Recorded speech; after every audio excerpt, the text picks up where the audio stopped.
Bienvenue à un autre épisode de Plus de Millage. Aujourd'hui, on fait un test d'économie d'essence avec cette Prius. C'est la version là, qui n'est pas hybride branchable, donc la Prius XLE All-Wheel Drive, comme Toyota aime l'appeler. Et aussi, on va faire une revue là, rapide. On va faire l'extérieur, l'intérieur, on va parler des spécifications et du prix de cette fameuse Prius 4 roues motrices. Alors, allons-y.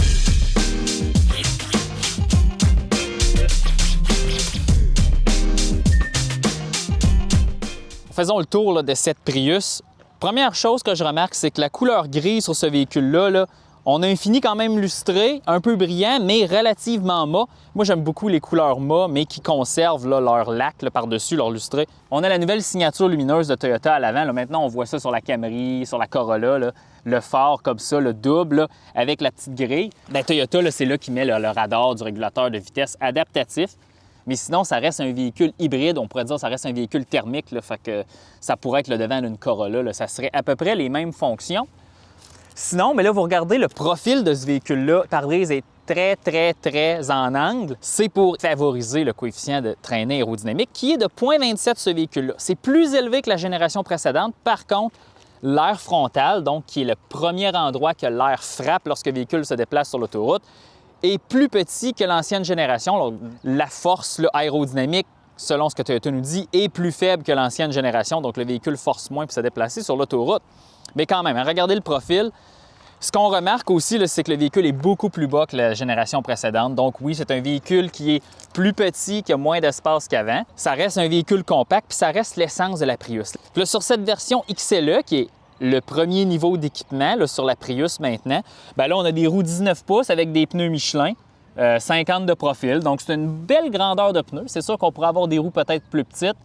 Toyota, dans sa gamme, je pense, a segmenté maintenant la Prius plus haute pour ce qui est des véhicules hybrides, parce que là, on a de base le siège en cuir, on est bien équipé, on a tout ça, on a des belles roues d'alliage. La Corolla hybride là, sert maintenant du véhicule d'entrée de gamme, puis a à peu près la même consommation, c'est la même motorisation.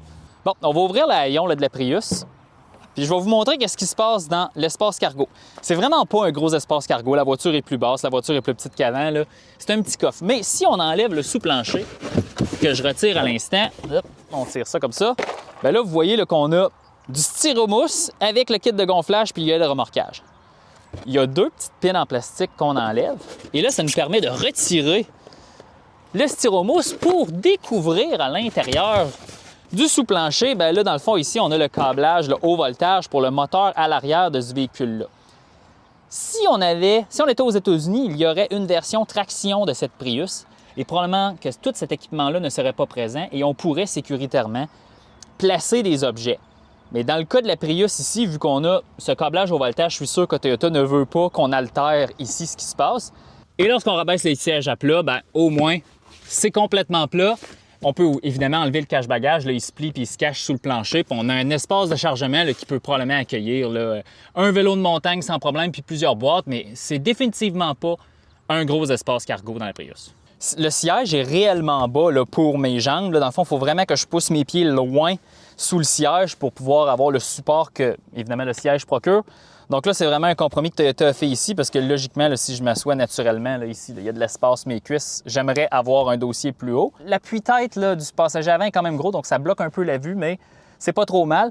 Côté qualité des matériaux, là, c'est un classique Toyota, plastique dur, mais là où est-ce qu'on met notre coude, c'est une surface moussée, mais ici, il n'y a rien d'exceptionnel, ça reste un Toyota.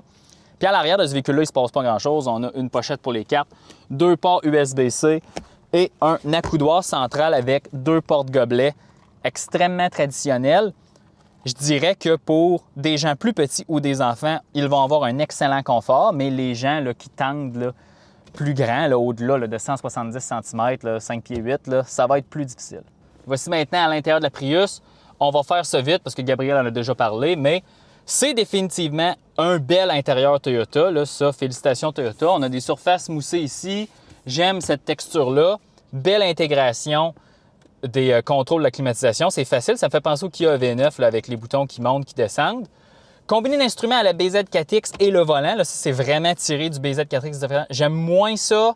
Évidemment, il faut placer le volant très bas. Il faut regarder, dans le fond, il faut juste placer nos yeux plus loin. C'est vraiment l'intégration du volant ici qui est un peu particulière, mais les deux viennent ensemble. Ça, c'est vraiment ma grosse critique sur l'intérieur. Levier de vitesse, là, ça, c'est comme toutes les Toyota hybrides du temps, qu'il faut faire pour la marche arrière, il faut aller à gauche par en avant.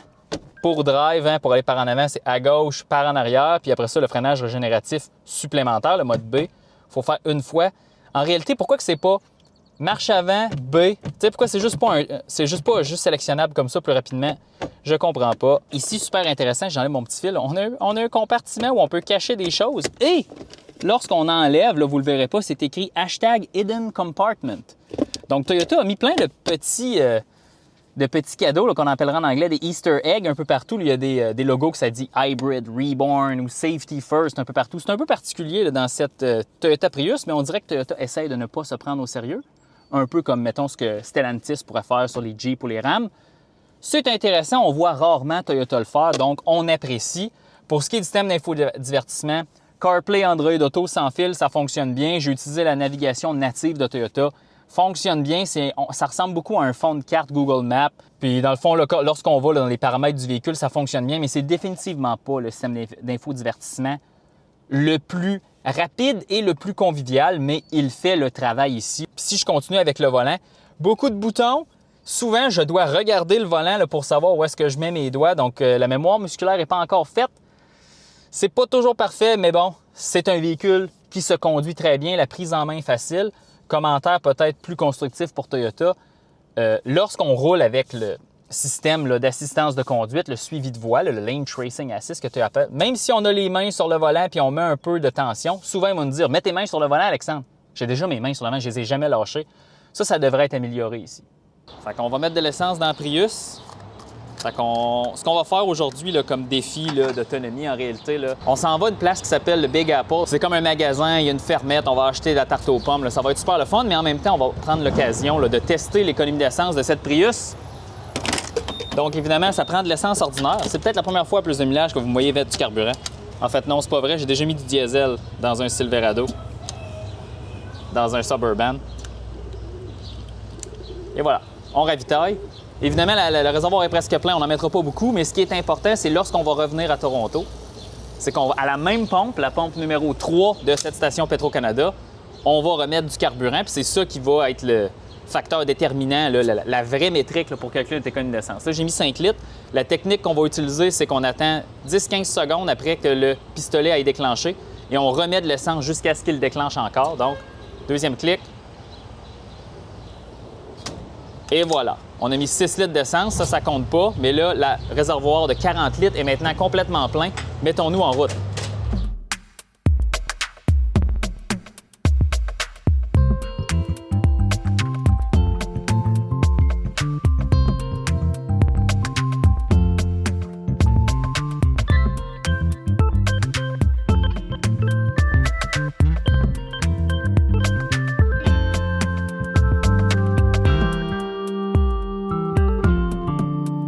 On a 100 km de parcouru, dans 40 km à peu près, on va arriver au Big Apple, à Colborne, en Ontario. Là, ça va être notre point de retournement. Consommation 4,6 litres au 100 km, puis le régulateur de vitesse est à 110 km/h. Donc, on fait à peu près 0,2 litres au 100 en bas de la cote autoroute de NRCan. Donc, c'est bien. Quand on fait la cote d'économie d'essence, on ne peut qu'être content. C'est sûr qu'on aimerait ça faire moins, mais des fois... Et pour ce qui est du reste de la Prius sur l'autoroute, c'est un véhicule qui est relativement silencieux, mais plus bruyant que la voiture électrique moyenne. Évidemment, on est dans une voiture thermique. Puis moi, ce que j'aime moins du système hybride Toyota, puis ça fait plusieurs que je conduis, c'est lorsqu'on utilise le moteur thermique puis on lui demande la puissance, comme là, je le mets au fond, c'est relativement bruyant. Puis évidemment, on a l'effet CVT, mais c'est pas le système, je trouve, le plus raffiné. Je pense que la version la moins raffinée de ce système-là, c'est dans une Toyota Sienna, parce que la Toyota Sienna est un véhicule relativement lourd, puis lorsque c'est chargé, le système hybride est vraiment sollicité. Mais même ici, avec la Prius, c'est pas l'expérience la plus raffinée, mais c'est le défaut probablement de ce système-là, puisqu'en réalité, tout ce que le véhicule veut faire, c'est utiliser la méthode de propulsion la plus efficace au point et au moment donné en fonction des conditions. Mais sinon, 4,7 litres au 100, 4,6 litres au 100, c'est une bonne économie d'essence. Fait à mentionner, dans cette génération de la Prius, on a un réservoir de seulement 40 litres. Donc, l'autonomie totale du véhicule est quand même faible. Si on ferait 4 litres au 100, oui, on ferait théoriquement 1000 km sur un plein, mais évidemment, il faut utiliser l'entièreté du réservoir. Donc, ça, c'est peut-être un petit défaut.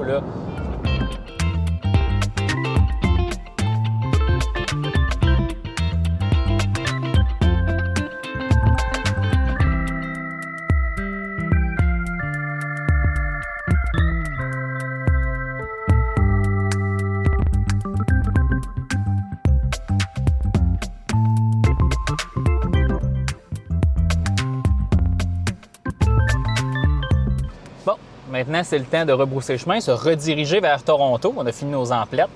On a exactement presque 140 km de parcouru au compteur. Et aussi, l'économie d'essence, on est à 4,8, donc ça, tout va bien.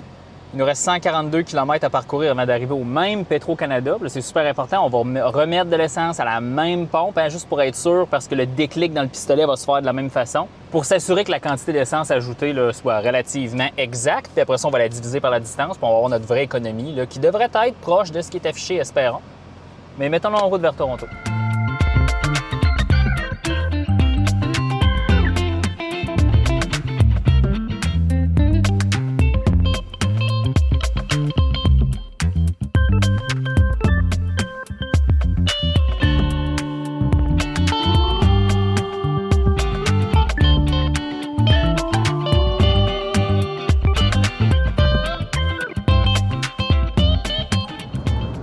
Parlons justement du système hybride Toyota, rapidement, comment ça fonctionne. Dans le cas de la Prius ici, on a un moteur 2 litres atmosphérique qui fonctionne sur un cycle de combustion Atkinson. Ça veut dire que, en gros, les valves restent ouvertes un peu plus longtemps. C'est moins performant, mais plus efficace. Vous pouvez aller voir sur Internet, je vais vous laisser plein de liens dans la description qui expliquent tous ces concepts d'ingénierie-là. Pour ce qui est de la partie hybride de ce véhicule-là, à l'arrière, on a une batterie, le lithium-ion de 1 kWh sous le siège passager arrière, qui est connecté à 3 moteurs électriques. Il y en a 2 dans la transmission avant, il y a un moteur sur l'essieu arrière pour faire la partie qui est 4 roues motrices de ce véhicule-là. Le moteur arrière a 40 chevaux. Et à l'avant, dans la transmission ECVT, que Toyota aime bien l'appeler, on a 2 moteurs. On a un moteur de 111 chevaux qui s'appelle MG2, qui est le moteur principal de propulsion à basse vitesse, en mode EV, aussi supplémente la puissance du moteur thermique lorsque nécessaire, lorsqu'on met le moteur au maximum. Et on a un petit moteur de 40 chevaux qui s'appelle MG1, lui sert de générateur, sert aussi à démarrer le moteur thermique. Le moteur thermique dans cette voiture-là n'a pas de démarreur traditionnel, c'est réellement le moteur dans la transmission qui le démarre. Et aussi, il y a un engrenage planétaire à l'intérieur de cette transmission-là qui fait la partie CVT conjointement avec le moteur démarreur-générateur. Puis, je vous ferai grâce des détails. J'ai une vidéo d'une heure d'un collège technique aux États-Unis, en anglais malheureusement, mais il y a des sous-titres en français. Vous allez écouter ça, ça explique toutes les multiples facettes de cette transmission hybride Toyota-là. Mais réellement, comment que ça fonctionne? Comme je vous disais, le gros moteur de 111 chevaux propulse le véhicule la plupart du temps dans les situations à basse vitesse et en ville. Et en marche arrière, c'est toujours le moteur électrique principal qui déplace le véhicule. Ensuite, dans une situation où on est en ce moment sur l'autoroute, le moteur thermique, l'engrenage planétaire et le petit générateur vont travailler ensemble pour faire une démultiplication de vitesse ou une surmultiplication de vitesse. Ça, c'est la partie CVT en réalité. Puis dans le fond, ce moteur-là va rouler entre 1000 tours minute et 2500 tours minute. Va toujours s'ajuster en fonction de la vitesse qu'on roule pour aller chercher l'efficacité thermodynamique maximale de ce moteur-là. Ce moteur-là, 2 litres, transforme 41 % de l'énergie chimique de l'essence en mouvement. C'est quand même assez élevé. Le Toyota fait un moteur à 42 %, le 2,5 litres dans la Camry hybride. Mais quand même, 41 %, c'est excellent. Et le système hybride, tout ce qu'il fait, c'est qu'en conjointement avec les 2 moteurs à l'avant, vont trouver le juste milieu pour que lorsqu'on se déplace à vitesse constante, le moteur thermique va tourner dans sa plage d'efficacité maximale le plus possible pour consommer le moins d'essence. Et évidemment, lorsqu'on va descendre une pente, le moteur immédiatement va s'éteindre, il va y avoir du freinage régénératif qui va être retourné dans la batterie. Ici, dans un hybride Toyota qui n'est pas hybride branchable, la batterie sert seulement de tampon pour emmagasiner de l'énergie lorsqu'on en a besoin.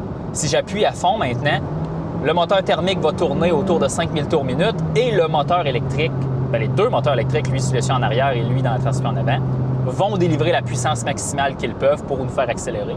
Et c'est ce qui donne le 196 chevaux du système total dans cette Prius. Lorsqu'on regarde à l'intérieur de cette transmission, il n'y a pas beaucoup de composants mobiles. C'est d'une simplicité hallucinante. Et ça, c'est très, très intéressant. Je ne suis pas un grand fan de l'ingénierie chez Toyota, mais ça, c'est probablement ce qu'ils font de mieux.